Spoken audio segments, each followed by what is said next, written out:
मुझे बता दिया। बेटे को ये पता देख है। रहे हो राजू, ये सारा झील समाया हुआ है यहाँ, सारा से इतने बंदी आ रहे हैं।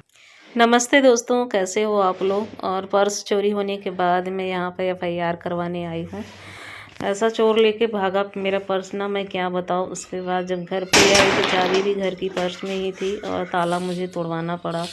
फिर दूसरे दिन बिल्डिंग भी करवानी पड़ी, क्योंकि जो जिसमें ये फंसाया जाता है कुंडी ना, वो कुंडी ही टूट गई थी। तो इसके लिए मुझे बिल्डिंग करवानी पड़ी और भैया ने आके कर दिया था। सुबह सुबह ही मैंने बुलाया था और ये सब कांड हो गए मेरे साथ। मेरा तो दिमाग ही एकदम हिल गया, मैं क्या करूं क्या ना करूं, मेरे कुछ समझ में नहीं आ रहा। इतना बड़ा नुकसान मेरे साथ हो गया। कोई बात नहीं, जो होना होता है हो जाता है, सब कुछ भगवान के हाथ में होता है। हो सकता है इससे अच्छा मेरे साथ हो, और जो भी मेरा जिसने भी चुराया हो उसका तो भला कभी होएगा नहीं। बस मैंने भगवान से यही कहा कि कभी उसको सुकून से मत रहने दीजिएगा, चैन की सांस ना लेने पाए, बस इतना कीजिएगा। क्योंकि मेहनत का कमाई अगर कोई चुरा के खाता ना, तो भगवान उसका भला कभी भी नहीं करते हैं। बस रो लिया, बहुत रो लिया, अब नहीं रोना है। जो जाना था चला गया, और कोई बात नहीं। उससे अच्छा मैं और उससे अच्छी चीज़ें मैं बनवा लूँगी, मुझे विश्वास है। और यहाँ पे मैं देखने आई थी फाइल में कि मतलब एफआईआर हुआ है सही से कि नहीं हुआ है, क्योंकि सब कुछ देखना जो है बहुत ज़रूरी होता है। तो बस वही मैं चेक करने आई थी। और आप लोगों को मैंने दिखाया, पुलिस स्टेशन का सीन भी दिखाया, थोड़ा शूट किया, क्योंकि थोड़ा मुझे भी डर लग रहा था कि मतलब ये सब शूट करना चाहिए कि नहीं करना चाहिए, इसलिए मैं शूट नहीं कर पा रही थी। नमस्ते दोस्तों, बस इस वीडियो का मकसद यही था बनाने का, क्योंकि जैसे कभी कभी जो है हम लोग जो अपना ध्यान नहीं रखते हैं, तो इसलिए जो है कुछ चीज़ें हमसे जो है बहुत ज़्यादा ख़राब हो जाती हैं। तो मैं ये कहना चाहती हूँ, कभी भी आप मार्केट जाएं थोड़ा सतर्क रहें, अपना ध्यान रखें, और जो मेरे साथ हुआ है वो आप लोगों के साथ ना हो। और मैं तो गई थी अच्छे के लिए, अच्छा करने ही गई थी, मुझे नहीं पता था कि ऐसा हो जाएगा। और बेटी के लिए कुछ सामान लेना था, अपने लिए कुछ सामान लेना था, मैंने सोचा ले लेती हूँ और उसको सरप्राइज़ दूँगी। फिर भगवान ने पता नहीं क्या सोचा था मेरे लिए, जो ऐसा हो गया। और उसमें मैंने ज्वेलरी भी अपनी रख ली थी कि हो सकता है पहनना वनना पड़े, मुझे कहीं जाना हो शादी ब्याह में। 2 शादियाँ भी पड़ी थी, और इसलिए मैंने उसमें ज्वेलरी रख ली। और ज़रूरत की चीज़ें थी, बच्चों की पासबुक थे, मेरे पासबुक थे, एटीएम कार्ड था, मेरा आधार कार्ड था, और जो लेडीज़ों की ज़रूरत की चीज़ होती है, जैसे लिपस्टिक हुआ, बिंदी हुई, कंघी हुआ, परफ्यूम हुआ, और सेल्फ़ी स्टैंड था, रुमाल थे, हाजमोला वगैरह, लौंग, ये सब चीज़ें, जो भी मतलब छोटी चीज़ें, मास्क मैं अपने पर्स में रखती हूँ। जो मेरे जानने वाले हैं उनके कार्ड रखती थी। और पैसे थे 3,500, सब जो है चले गए। और भगवान भला तो नहीं करेंगे, क्योंकि कोई किसी का जो है अगर चोरी करके सोचता है कि उसका भला हो जाएगा, तो ये ऐसा कभी भी नहीं होता है। अपनी मेहनत का कमा के खाओ, तभी जो है वो फलित होता है। जो मतलब चोरी चकारी करके खाते हैं ना, उनका कभी भला नहीं होता, वो कभी आगे बढ़ नहीं पाते हैं। बस मैंने भगवान से यही प्रार्थना किया, जिसने भी मेरा पर्स जो है चुराया, मेरे हाथ से छीना, तो उसका कभी भला ना हो। हुआ क्या था, मैं मार्केट गई थी बच्चे के लिए सामान लेने और अपने लिए सामान लेने, कि मैं बिट्टू से मिलूंगी, उसको अच्छी अच्छी चीज़ें दूंगी, वो खुश हो जाएगी। और किसी ने जो है ऐसे, मैंने पर्स निकालना मतलब सामान पैसे देने के लिए, और मैंने पर्स 1 मिनट के लिए ऐसे मतलब किया, और बंदा एक मुस्लिम कोई बंदा था, बस उसका मैंने चेहरा हल्का सा देखा था, और छीन के लेके पर्स चला गया।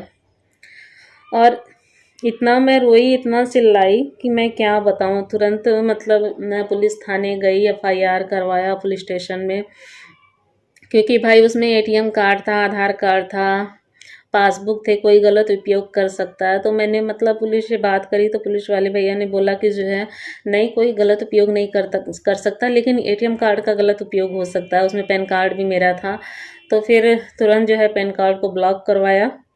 और अभी ऑनलाइन फिर से सब चीज़ों को जो है इशू करवाना है, फिर से जो है निकलवाना है, जैसे आधार हुआ, पैन कार्ड हुआ, ये सब चीज़ें हुई। तो जो भी चीज़ें हैं, बच्चों के पासबुक, मेरे पासबुक, क्योंकि जो बच्चों की मैं आरडी वगैरह जमा करती हूँ तो पासबुक मेरे पास ही रहते थे। और मैंने ये 25 तारीख की बात है और मैं 26 को बच्चों के पास जाने वाली थी कि जो है शादी ब्याह पड़ा है तो चलो निपटा लेते हैं उसको और बच्चों के पास भी हो लेंगे। तो फिर इसलिए मैंने पर्स में सारी चीज़ें रख ली, ज़रूरत की चीज़ें और चीज़ें।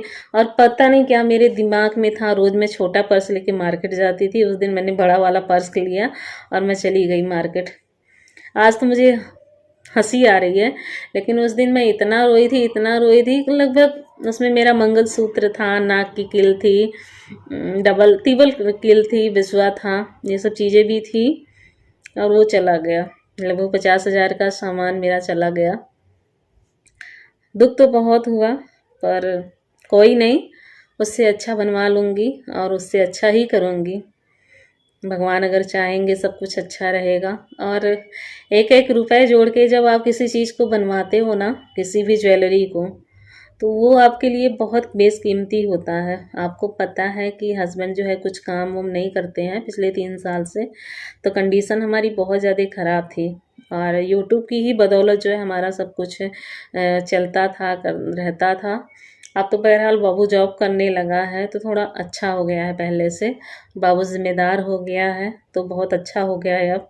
पापा तो उनके कुछ नहीं कर पाएंगे क्योंकि वो अब ऑन बेड हो गए हैं, तो इस वजह से बाबू को और मुझे ही घर की जिम्मेदारी उठानी पड़ती है।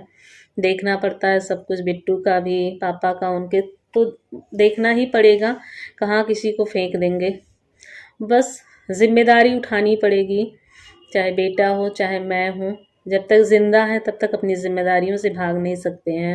और सबसे बड़ी ज़िम्मेदारी हमारी बेटी है, उसको पढ़ाना लिखाना, काबिल, किसी काबिल बनाना, अपने पैरों पे खड़ा करवाना, शादी ब्याह करना, सब कुछ मेरा और मेरे बाबू की ज़िम्मेदारी हो गई है। तो बाबू भी प्रेशर में रहता है, मैं भी प्रेशर में रहती हूँ।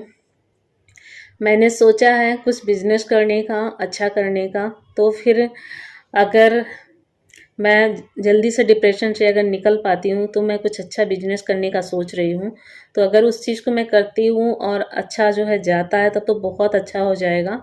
नहीं तो मैं कुछ और भी सोचा है मैंने, वो सब चीज़ें मैं करूँगी और मैं अपने बच्चों के लिए करना चाहती हूँ, आगे बढ़ाना चाहती हूँ उनको। बस वीडियो में मैंने क्या बोला क्या नहीं मुझे कुछ नहीं समझ में आ रहा। मेरा खुद माइंड जो है अपसेट है, मैं डिप्रेशन में खुद हूँ हद से ज़्यादा, क्योंकि 50,000 की चीज़ें जाना जो है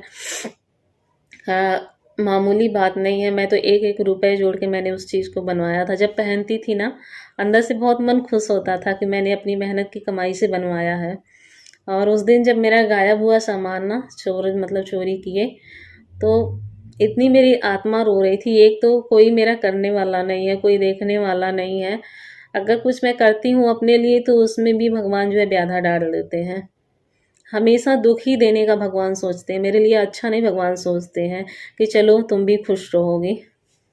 कोई नहीं, भगवान ने जो सोचा होगा अच्छा ही होगा। तो आज हम लोग जाएंगे पुलिस स्टेशन फिर से, तो देखते हैं पुलिस वाले क्या क्या एक्शन लिए हैं, क्या नहीं एक्शन लिए हैं। जो भी हुआ होगा मैं आप लोगों को जो है कंटिन्यू जो है बताती रहूँगी कि हमारा बैग मिला, हमारा पर्स मिला कि नहीं मिला, सब कुछ आप लोग को अपडेट देती रहूँगी। तो सतर्क रहें, स्वस्थ रहें, मस्त रहें। इसी पे वीडियो एंड करती हूँ। तब तक लिए bye bye, love you, take care, जय माता दी। प्लीज़ अपना सपोर्ट दें, मैं अंदर से बहुत हर्ट हूँ और दुखी भी हूँ, कुछ समझ में नहीं आ रहा है। Bye bye.